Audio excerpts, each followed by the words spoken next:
Well, hey, folks, catch my discussion with Dr. Kinsey, who became famous, in my opinion, during the Alec Murdaugh murder trial. Now, he is one of the most respected crime scene experts working today. And in this conversation, I want to take a careful, media released, evidence based look at the Nancy Guthrie disappearance, focusing on what the blood, that evidence on the porch, may or may not be telling us. We're going to discuss how movement and control are interpreted at doorways and why the crime scenes can often extend far beyond the home itself. And this isn't going to be about speculation. It's going to be a look at how professionals think through uncertainty, through evidence evaluation, and through reasonable doubt.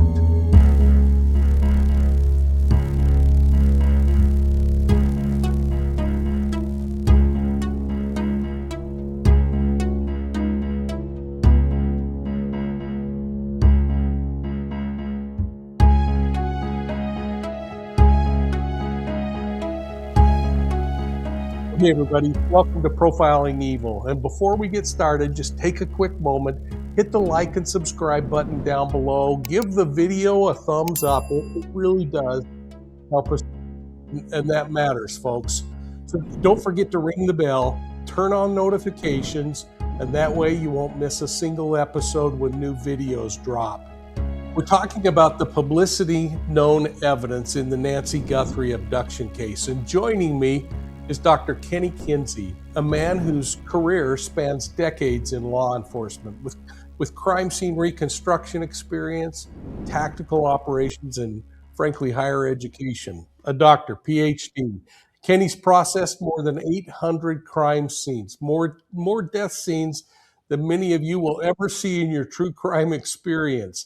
He's testified nearly 80 times as an expert witness, and he's been internationally certified in multiple forensic disciplines, including bloodstain pattern analysis. And that's what's so important here, because here's the part that matters to me. A few years ago, Kenny and I became friends, and I knew almost immediately that he's the kind of guy I wanted to associate with. And that feeling was cemented when I watched his testimony in the Alec Murdaugh trial. Now, what stood out wasn't his command of the evidence. It was his restraint, his clarity, his respect for the jury. There were no theatrics and certainly no ego, just discipline, science, and honest explanation. Kenny believes that the American system of legal justice works. But he's not blind to the flaws that are out there. He understands the burdens of proof, the meaning of reasonable doubt, the responsibility that comes with interpreting physical evidence. And that's exactly why I want him here today. And I've taken a really long time introducing him, but I want you to welcome with me Dr. Kinsey. Thank you, Mike. I hope I can live up to that. And I want you to know all those feelings are mutual. The evidence is what it is. And, you can spin it or you can twist it or you can explain it and just let the jury decide. And I'm a believer in our jury process. And if we get to that point, and I believe that we all have a certain amount of common sense that evolves as we grow, as we experience different things through different paths in life. And I believe that's what our system is founded on. And thank you for that great introduction. Well deserving on all of it. And I'll tell you, one of the things that I think drew me to you initially was the fact that when you testify, you speak to the jury. And while there's certainly places and spaces for talking technologically and dropping the right power words, you talk to people like they're human beings. And I really appreciate that. It's kind of the way I've always tried to do it myself. I always describe myself as an Andy Griffith type crime scene investigator with a little bit of knowledge, and it's worked. And I believe in talking to the common woman and the common man. And like I said, I trust them to make that decision. That one's out of my hands. Once I get it up to the point to where the prosecutor takes it over, certainly the investigation doesn't end, but once it's in their hands, my job is to explain the evidence. As you know, this week we dropped my brand new podcast that's called Gardens of Evil Inside the Zion Society Cult. And one of the detectives that I worked with in the case made a comment that I listened to last night that just really made me smile, because I think it is the core of what I think is more effective policing, especially in an interview. But he talked about the moment in which we got a confession out of a predator who led a cult. And he said, we weren't good cop, bad cop. We were just good cop, talking to this person and helping them reveal the truth. What were your thoughts about that kind of an approach in dealing with suspects versus I don't know, the good cop, bad cop thing? Mike, I love the fact that you called it an interview, and I think that sums it up. You know, I've read in a lot of the reports in the case files that I review now, interrogation, and certainly in court, whatever side you're on, the other side is going to call it an interrogation. But I believe mutual respect and realizing that you're never going to get the whole story. You're never going to get it from a defendant. You're never going to get it from a victim because of obvious reasons. And you're never going to get it from a witness or two witnesses witness the exact same thing at the exact same time with the exact same details. And I believe if you go into an interview as a conversation to gather information, I believe that's the way to do it. And you've got to treat everyone with respect, regardless of a background. And I've just found in my career, you get a lot further that way than when you come in there and you pound your chest and you throw things. I'm not telling you I've never been in that situation, but it has been rare. In my 30 plus years, it was rare. And I don't do it now. The only time I go there on the stand now is if an attorney takes me there. And more times than not, recently, I've had opposing counsel come up to me and say, you know, you made my case. You agreed with the evidence. I said, well, it wasn't that I was agreeing with you. That's what the evidence was. I've had clients where I caution them, don't put me on the stand, because if opposing counsel asks this, I'm not going to lie. Here's the answer. Here's the explanation. And many times it's the only answer. So, you know, just being straightforward, it makes it easy to remember, and it makes it easy to relate to those 12 men and women of the jury.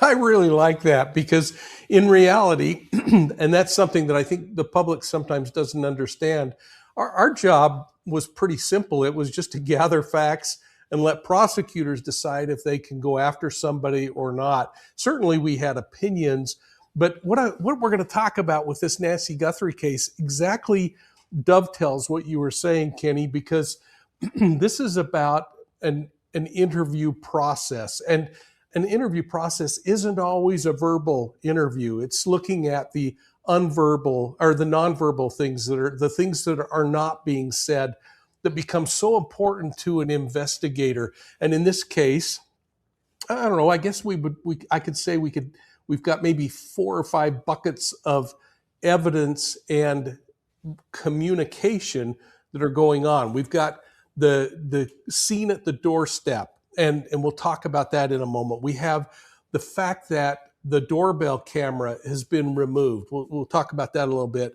We've got a camera inside of the residence. We've got forensics off of things like the pacemaker, the phone itself, the timeline of events. And all of these are incredibly powerful forms of communication.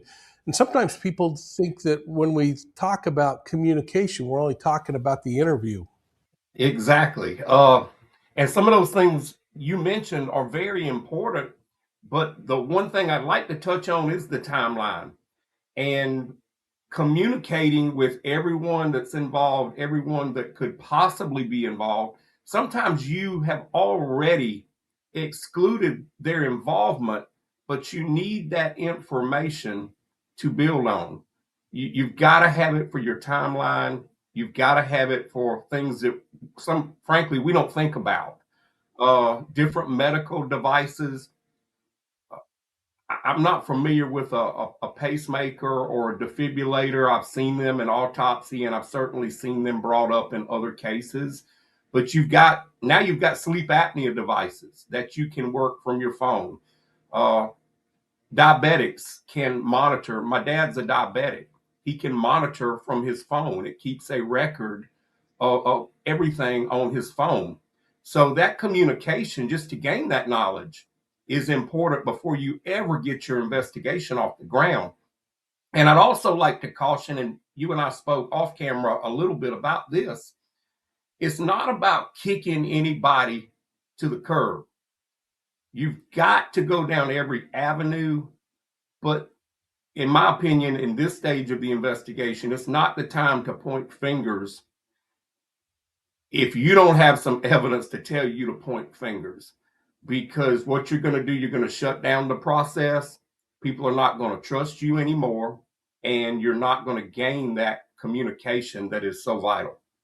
So Kenny, let's talk about that timeline from a kind of a satellite view, if we could, for a moment, because I don't want to get into the weeds. There's been some conflicting data that's bounced back and forth, but here's what we know. On Saturday night, Nancy went to dinner at her daughter's house. Now that happened somewhere in the late afternoon, early evening, 4 or 5 o'clock, if I remember the exact timing. And I'll just put a little graph up from one of the news agencies that shows what they believe the timeline is to kind of back this up. But then from there, she spends probably 4 or 5 hours at the home, and then is dropped off at the house at about 9:58 p.m. 2 minutes later, now, and when she gets home, she's dropped off. She goes through the garage. I don't know about you, but that's usually where I go through when I come to my own house. So kind of normal behavior. But 2 minutes later, we see the door drop down based on forensics. And then a number of hours pass by until that early morning hour, sometime around, I think it was 2:12-ish, that we start to see things happening. We see the doorbell disengage. And then we see about 20 or 30 minutes later that Nancy's pacemaker disconnects from the phone, giving us a pretty reliable timestamp, since the phone is still in the home, of when it got out of range of that Bluetooth connection or the Wi-Fi connection. I don't know which. And then she disappears. But it gives us some pretty solid information. Any initial thoughts on that? Yeah, certainly.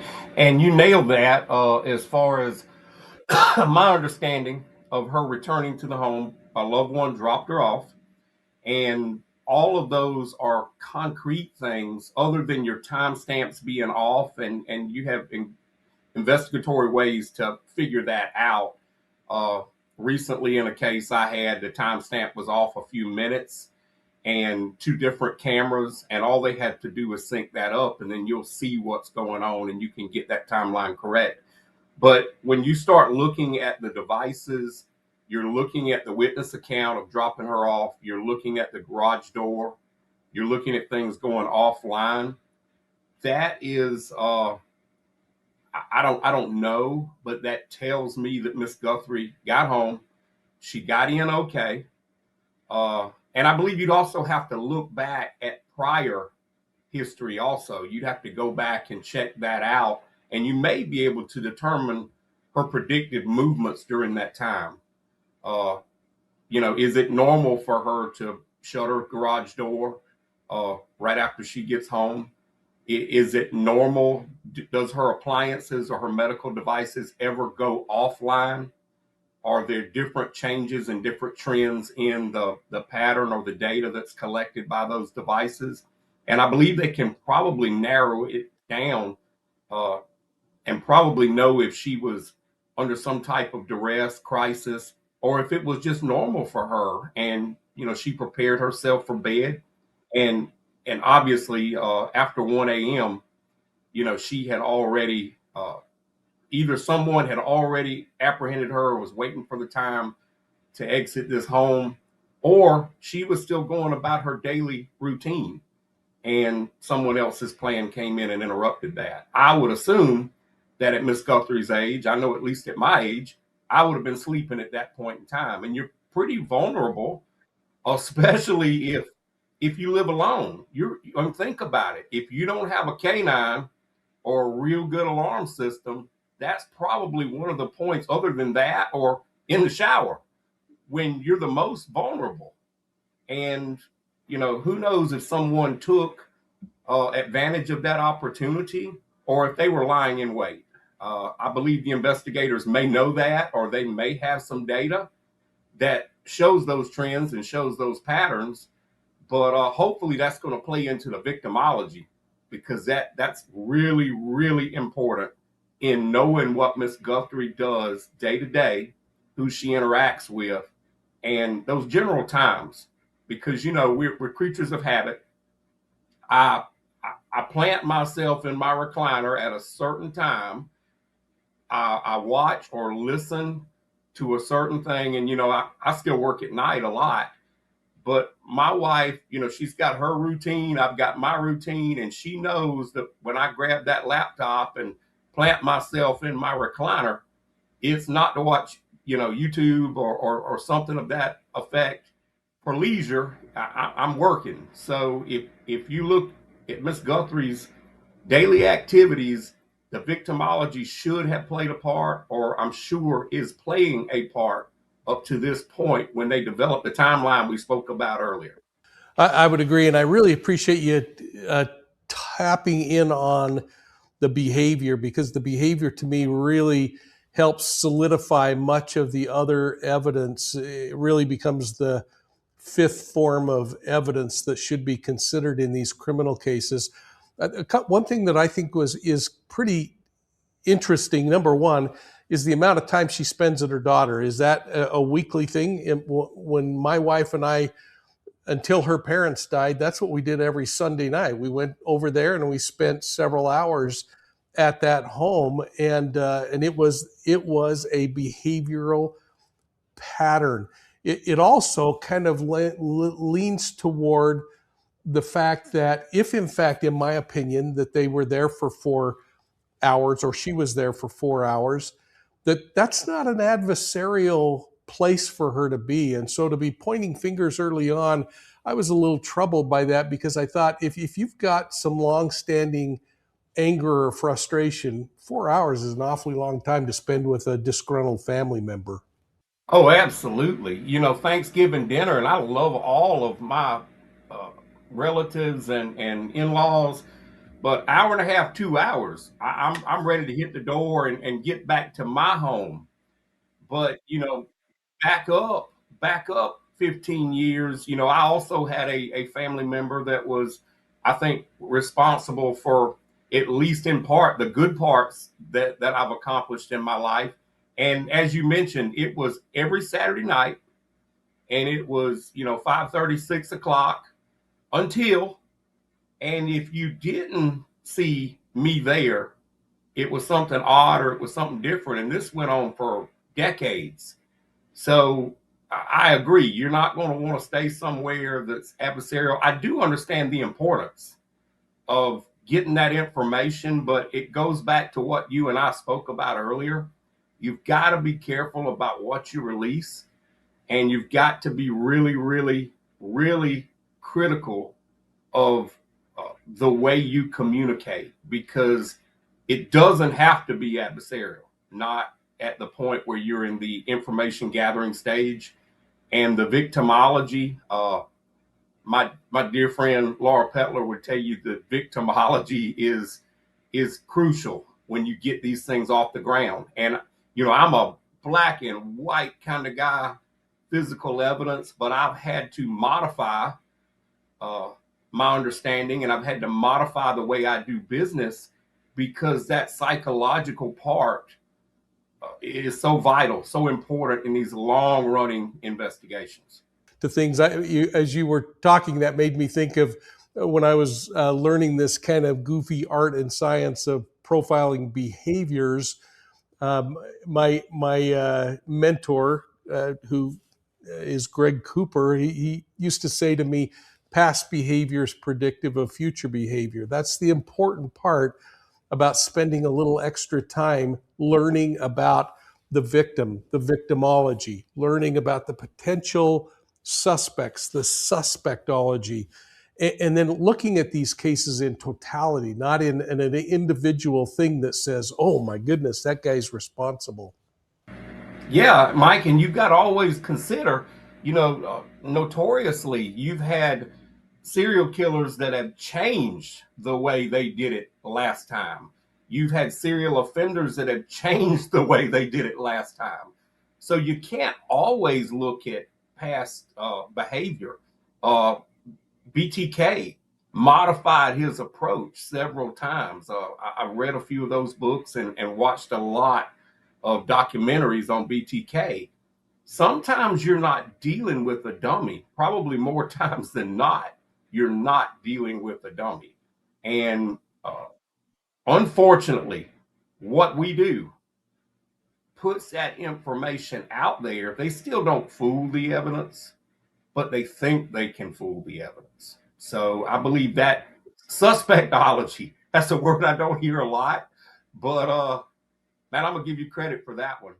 But Well, and you think about it, you do have to study who the suspect is, because if you start to understand the thing that might be motivating their actions, the thing that's getting their motor running, then when you're looking at these huge pools of possible suspects, you can start to kind of filter through. Let me think about who's the most probable, the one that I should focus on. We ought to, we'll do that on another episode. You and I'll dive into BTK, because that's a case I spent a lot of years looking at. I knew the lead investigator, Lieutenant Kenny Landwehr, very well. We were close personal friends. We talked on a regular basis about the behaviors in that case. Maybe we'll bring Carrie Rawson on with us and have her talk about her dad and the things she's learned. That could be a fun episode to do sometime. and I knew that one was dear to your heart. And I'll tell you one more quick thing about profiling. In the early '90s, when I first entered law enforcement, you always meet up with famous profilers, at least statewide, those that you put up on a pedestal. And I was just in awe. I was in awe that they could start with a small detail, and then it works out, and the person that was responsible is who you said was the person responsible. And then you come across that old training officer or that old investigator that is responsible for shaping you, and they're like, forget all that voodoo science. That doesn't work. That doesn't work. So you try to stay away from that, but as you gain knowledge and as you gain experience, you learn that some of those predictors that those men and women come up with hit dead on, and they look at things. You look at things a little bit different than just a black and white evidence standpoint. And that's a journey. That's been a journey for me to get to that point. But I really love it when it ties in with the evidence, and you can go back and validate and verify this happened. And I believe that it should be more working together. It should be a resource that is more available, whether you're a 10-man department or 5,000-man department.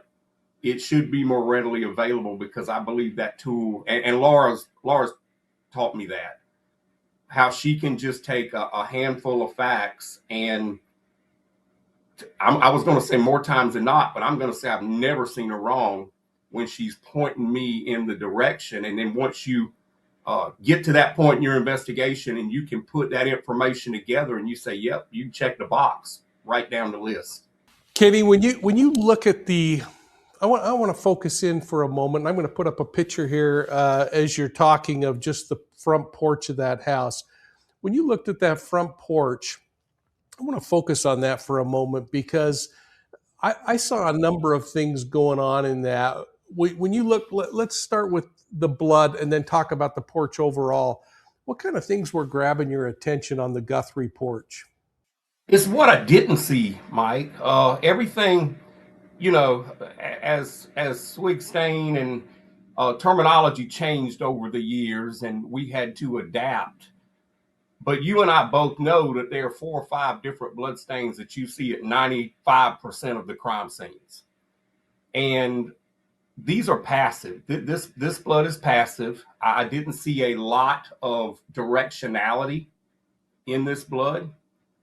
Uh, it's not the projected blood, of course, that you would see at a shooting scene. It's not what a little bit slower blood that you might see at a severe beating. It's not wipes or swipes. And just for your audience, a swipe is when you've got a bloody object and you run it across something, and then a wipe is where the blood already exists and you run an object through it. It's not what you normally see. And uh, the importance of that porch, and I can't stress the importance of that, because that's the first big piece of evidence that at least went public that we were aware of. That's not something you gloss over. That's not something that you take a snapshot of it and then you proceed with 10 officers in the house.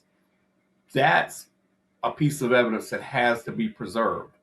And if preserved properly, I mean, every square inch, scale photographs, 90-degree photographs, measurements, angle determinations, you've got angles of impact, you've got I would measure every square inch of that porch with respect to the evidence.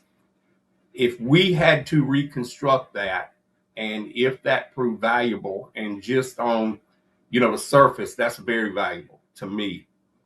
That's a piece of evidence that can't be contaminated. So let me ask you this, because this is something as an investigator that troubled me immediately. Is there's a lot of reporting, a lot of theorizing, and without really evidence behind it, in my opinion, about that blood, and they're talking about a blood trail, but nobody talks about a blood trail beyond the tip of the porch. And if for instance Nancy was being led out of that porch and bleeding passively like that, wouldn't we have been picking up a blood spot here and there down the sidewalk from the porch, the gravel around the porch, some other places?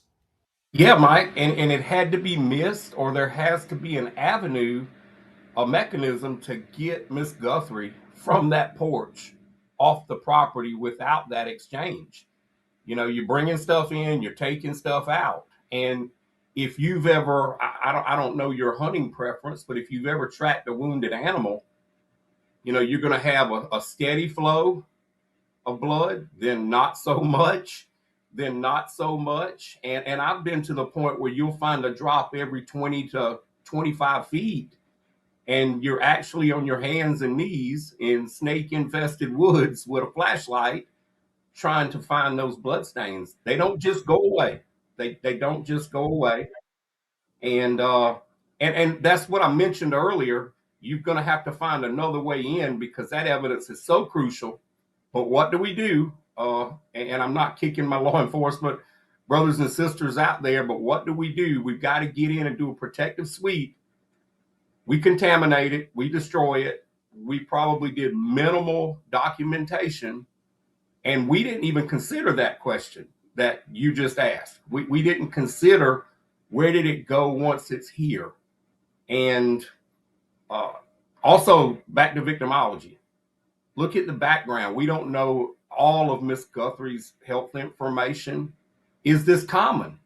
I've been in homes before where I can't imagine that would be the situation here, but I've been in homes before where it's not uncommon to find blood in many places, not associated with your crime or with your suspected crime.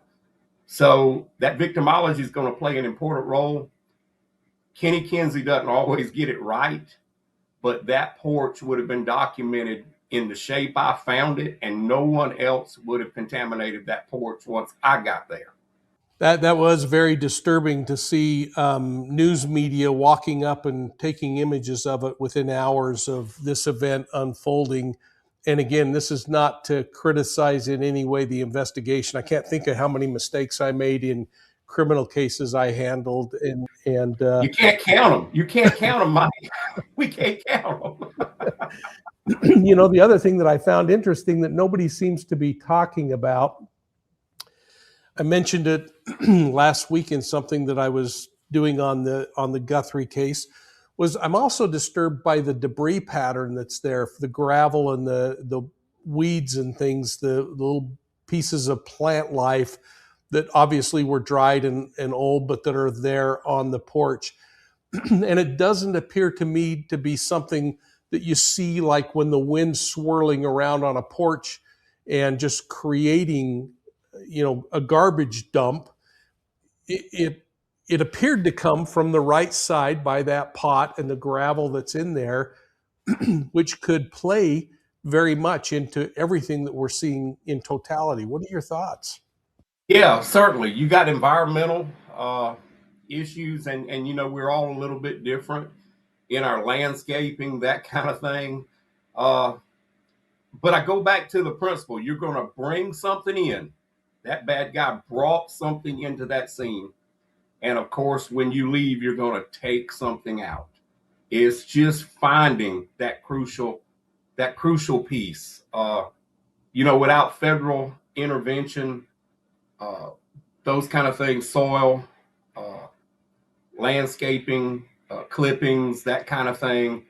You know, I live in the land of pine trees, and back in my college days, I could tell you the difference between, you know, looking at a pine needle. I could tell you the difference. I can't do that anymore, but there are people that can.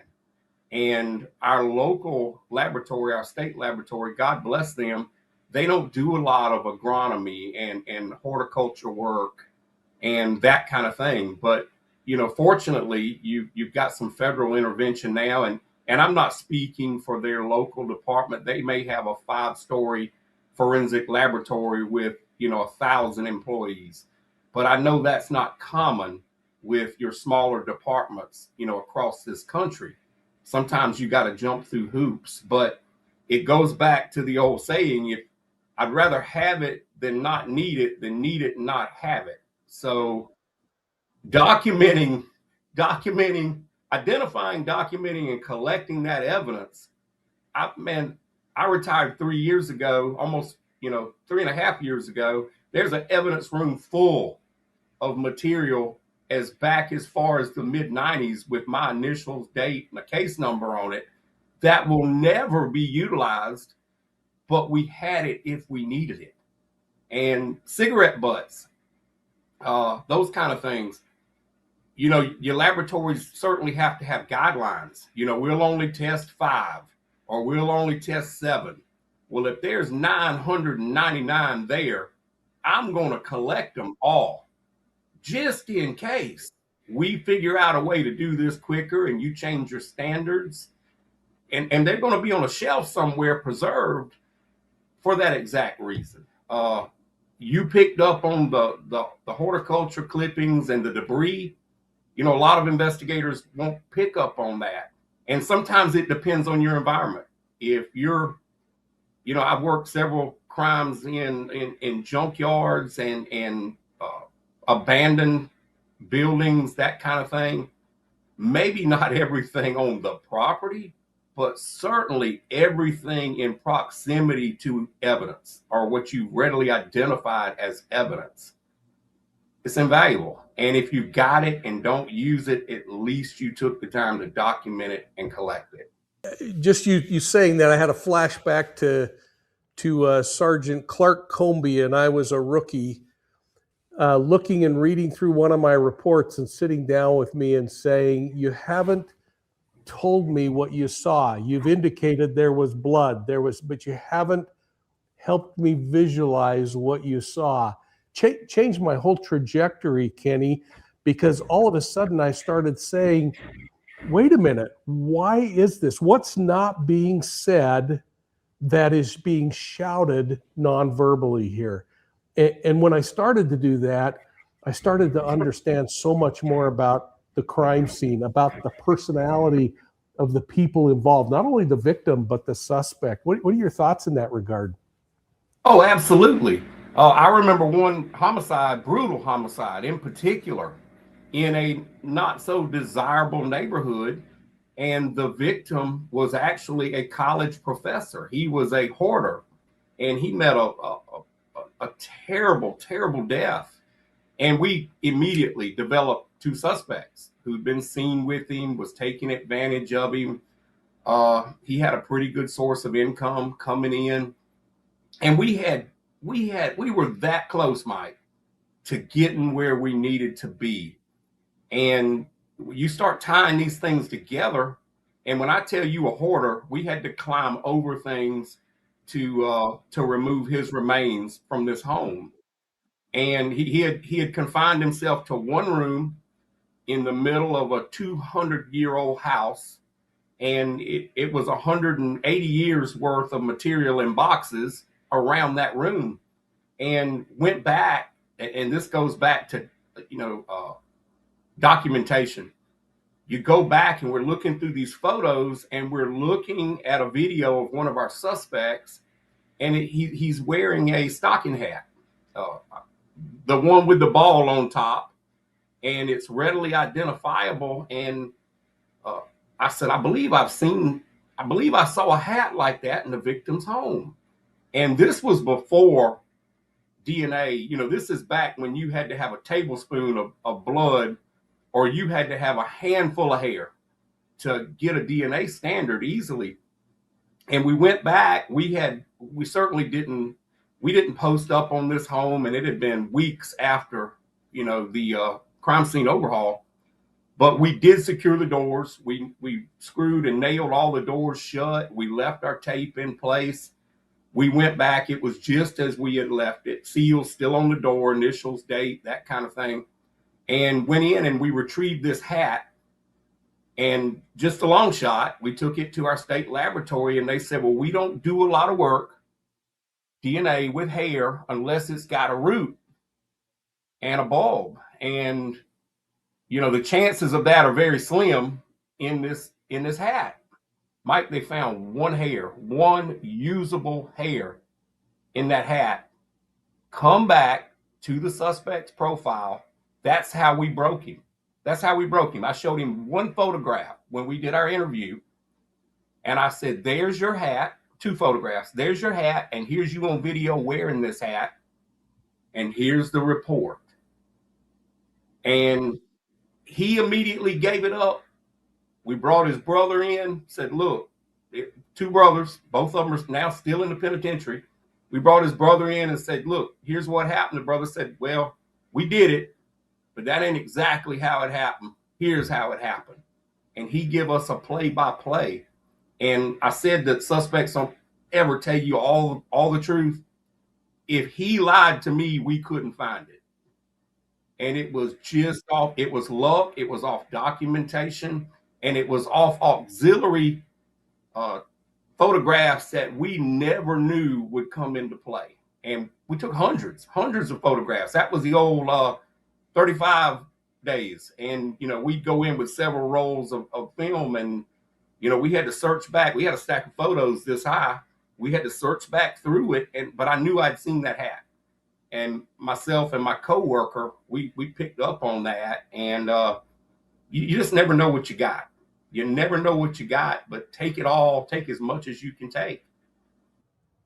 I have a list of questions that I want to explore. Everything from the cameras to the potential point of entry to YTMZ.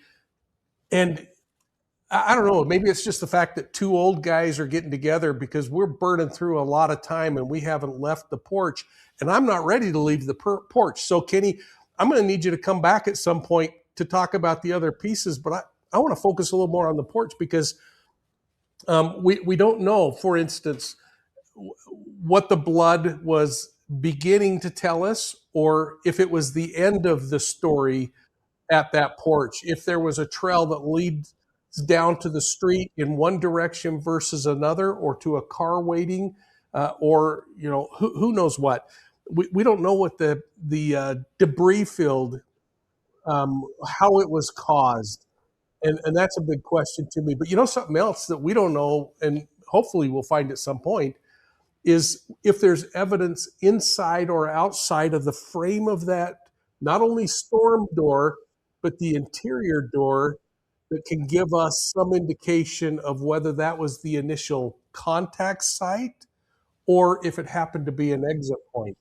You can't underestimate the evidence that's present there in that general location. I will tell you this. There's a couple things, that deductions that we can make. We know she entered her home through the garage. So I said I saw very little directionality. I guess you can draw a soft assumption that this had to be the exit.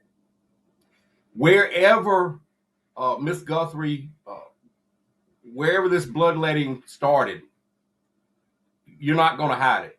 And I think that's evident in, and everyone in the media is playing up. They returned to the scene. They returned to the scene. Law enforcement returned to the scene. That's not uncommon, Mike. You know that.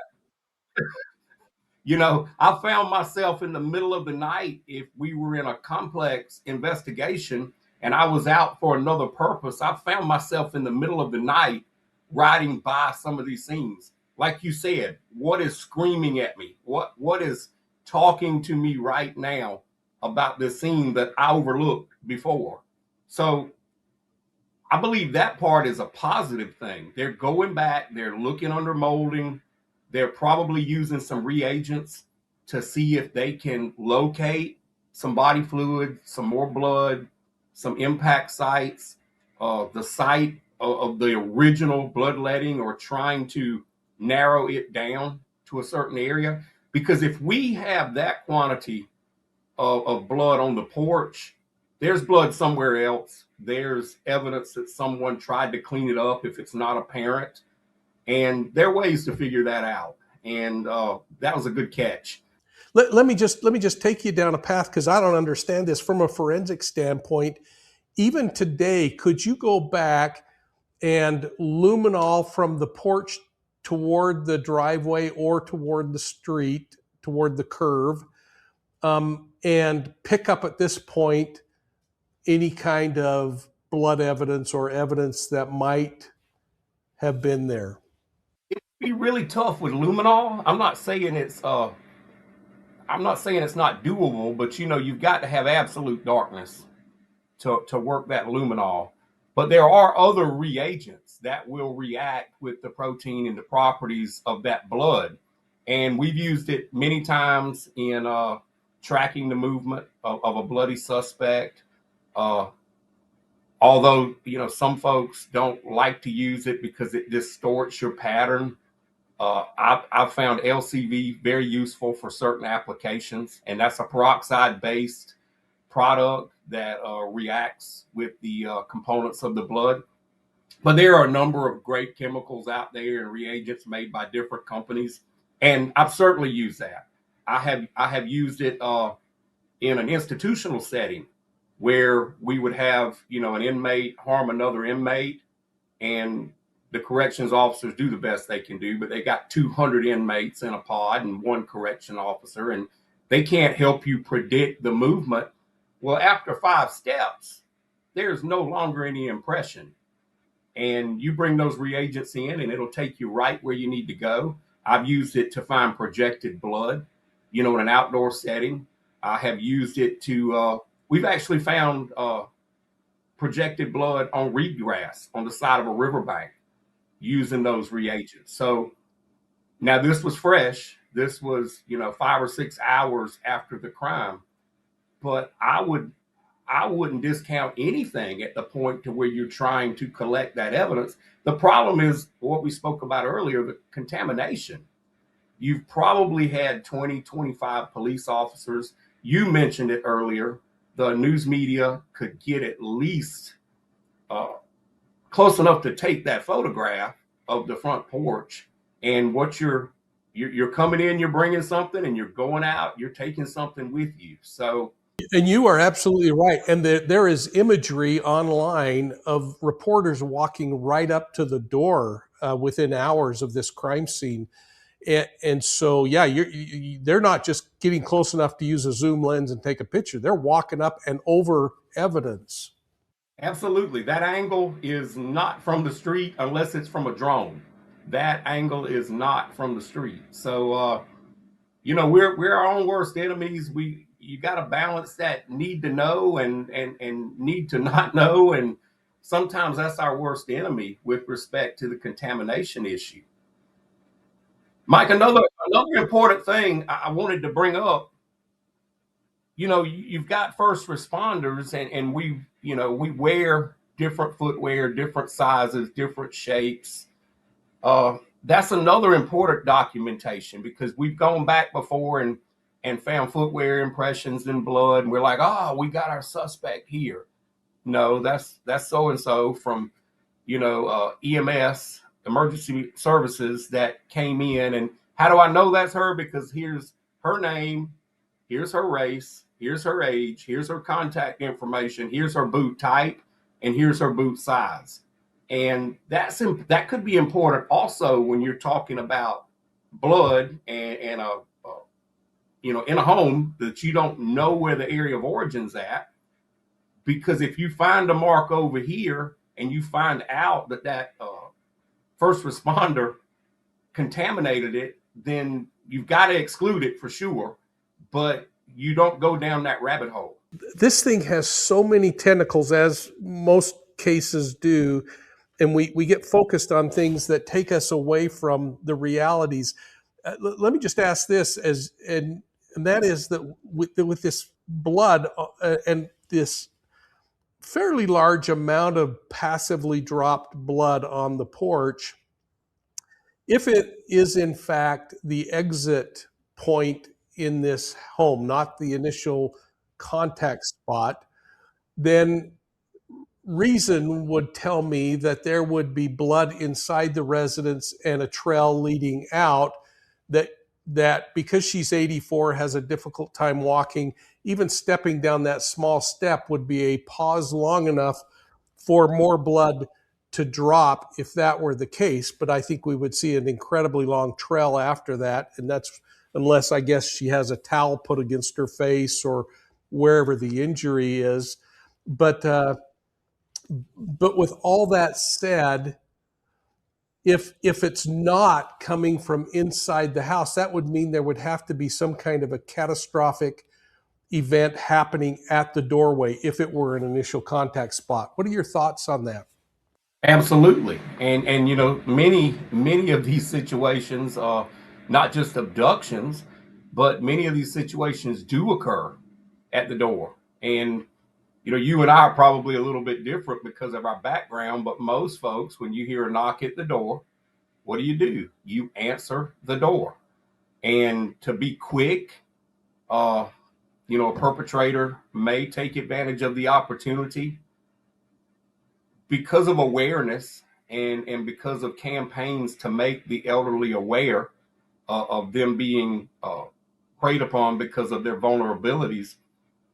She may not have gone easy. She wouldn't open the door, or she wouldn't let them in her home. I can't imagine a ruse that would get someone in your home at that time in the morning, but I can't imagine half of these scams that they perpetrate on our elderly population anyhow. And my dad is he's in great physical health, but he's getting up there. And he called me all the time. I got this, or this person come by the house, or whatever. And I'm like, Dad, that's a scam. Pay attention to this, and don't let your guard down.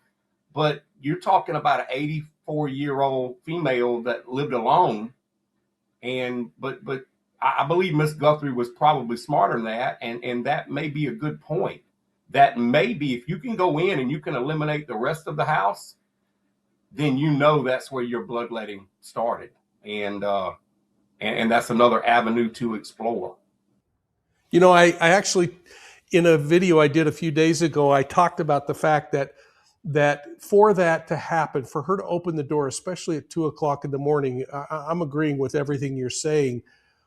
There would have to be either something completely um, opportunistic, like I don't know if she has a little dog in the house, if she lets the dog out, if she lets it out in the backyard versus the front yard. I've seen people all the time let a dog out the front door and they stand with the door basically open a little bit in the middle of the night to let the dog do its duty and get back in the house. Um, or, or what about just as recent as last fall, or maybe a little earlier than that, Kenny? But the senator in Minnesota who has a guy come with a con approach to the door. Boom, boom, boom. Police department, I need to make sure you're okay because there's something going on next door. And that would cause someone, even who is protective, because there's perceived authority, to crack open the door and say, well, here's my driver's license, or can I help you, officer? And so I wonder also about a con approach. And I'm going to kind of use that as a way to wrap up, because we've been chatting for a while, and I just think we got to get back together again and talk some more on another video. Absolutely. Mike, that is so true. And I mentioned it earlier, scam. We want to help authorities. We want to. And, I'm guilty. I use the front door. My yard's 2 acres, but I use the front door to let my pets out at night. Uh, and you've got one of, in my opinion, and this don't get you a lot, but in my opinion, you got one of two things. You got someone that is aware and familiar with Miss Guthrie's routine, or you've got a bad guy that's done a lot of research. I don't feel this to be just your random, opportunistic criminal. This is some research, because I'm not saying they didn't make mistakes, and there may be some that you and I are not aware of that law enforcement's using to hone in, but it's going to be someone that's going to have to be at least vaguely familiar with her routine, or they did enough research to be familiar with her vague routine, if that makes sense. That makes perfect sense, Kenny. And I think that's the thing that's so important in these kinds of investigations, is that, and it's another thing I learned as I was kind of going through this process of learning this weird world of behavior in criminal investigations, was my mentor would always go back to a statement by Sir Arthur Conan Doyle, who penned the Sherlock Holmes books. And he said, it's a capital mistake to theorize before you have facts, because insensibly you spend all your time spinning the theory. But you made perfect sense with that statement, because we know we can take the physical evidence. We know we've got a quantity of blood. We got blood stains on that front porch. What do we have to do? We have to go in the home and we have to determine if the point of origin was on the porch or if it's another location in the home. Obviously, they're covering their bases. If they've been back in that home, hopefully they've answered that question. But to go off or down a rabbit hole on theories would probably be malpractice in a criminal investigation of this sort. Hopefully they're paying attention to the physical evidence, and I'm giving them credit right now, because I know nothing otherwise that they've done. I know the media can be a little cruel. I know we can be a little bit impatient. You can look at the terrible loss of life at the university with the 4 students. They were on it. They were on it, but they were really disciplined in what they were releasing. And, the public was getting downright, nasty with authorities at one point. And I understand the victims' families being impatient, but sometimes you've got to look at that physical evidence and you've got to eliminate as much as you can eliminate before you develop those theories. And I'm going to close it with this, and I'll answer anything else you got to say. I've said in numerous interviews, I've testified to it on the stand. I like to start on the outside and work in. There are a lot of investigators that like to go right to the center, to that crime victim or the area where that crime victim was and work out. But I've found that you've got less contamination if you start big and go in, because once you're in, it's hard to expand that circle again. Boy, what great counsel, Kenny. I watched a video by Scott Rouse, who I know and deeply respect. I appreciated the fact that he talked a little bit about the behaviors in the responses the family has had in their public response, speaking back to the predators involved in this case.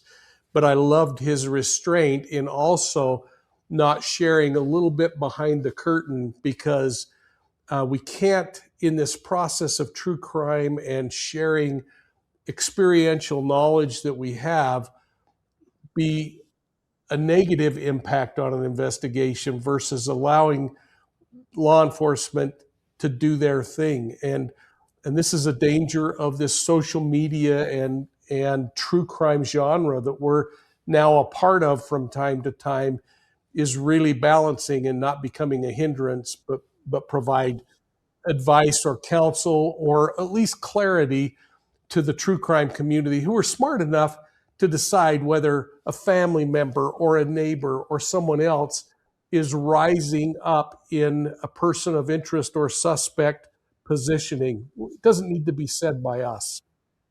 Yeah, Mike, we need to do good and not do harm. And my hat's off to you. We always try to keep it down the middle of the dirt road. And that's why you and I job so good together. But if you're going to go in and you're going to harm an investigation, that's a bad thing. And releasing a false narrative or taking it somewhere in contradiction to what law enforcement are trying to do with a person of interest, or just causing pain for the family. As I mentioned, I understand the way the family's feeling right now. I've never had it happen, but I certainly have had family members who have been victims of violent crimes. So you kind of have to empathize with them and understand that they'd do anything. They'd move heaven and earth to get an answer to this situation. But we can't do harm. We have to do good. And hopefully we can supplement the work that law enforcement's doing. And hopefully we can provide enough answers to satisfy that need to know and keep the true crime aspect of it down the middle of the road. And my hat's off to you for trying to do that. Folks, Dr. Kenny Kinsey, not just an academic, but this is a guy who was in the trenches as a police officer. He knows it from both sides of the fence, and he has the experience. Again, like 850 death investigations that this guy has worked on. I cannot thank you enough, Kenny. We're going to actually run this in just a few moments, because today's a big day. We're waiting to see if the deadline for that ransom is met. And so we're gonna run this. We're gonna get it out. But folks, I hope you'll take a moment and share your thoughts in the comments section down below. And while you're there, make sure that you're reading what other people have to say. Weigh in and let's keep the discussion going. And as always, just remember, keep it respectful. Let's learn and evolve together. I also hope you'll watch for Profiling Evil on Facebook, Instagram, YouTube, Twitter, and TikTok. And if you like to get your true crime on the go, make sure you're checking out Profiling Evil's audio podcasts on your favorite podcast platform. And make sure you check out Profiling Evil's website, where we have story maps that you can explore. You can go deeper into other cases, and you can sign up for our digital newsletter, The BOLO. It stands for Be on the Lookout. The only way you're going to get it is by signing up online, and I promise I'll never give your contact information, which is only your email address, away to anybody else. And while you're at the website, consider picking up one of my books. I'm really excited about my latest release. It's called Wolves in Sheep's Clothing, and it was written specifically for true crime enthusiasts like each of you. And if you're in the US, you can get a signed copy through Profiling Evil, and I'll even ship it to you for free. Otherwise, you can get it on Amazon or Ingram Spark or Barnes and Noble and all those kind of goofy places. Don't forget about Feedback Friday, where I answer your questions. You can send them to profilingevil@gmail.com. You might even throw in a video, and I'll try to play it the following week. With Dr. Kenny Kinsey, I'm Mike King, and this is Profiling Evil. We'll see you soon at the next crime scene.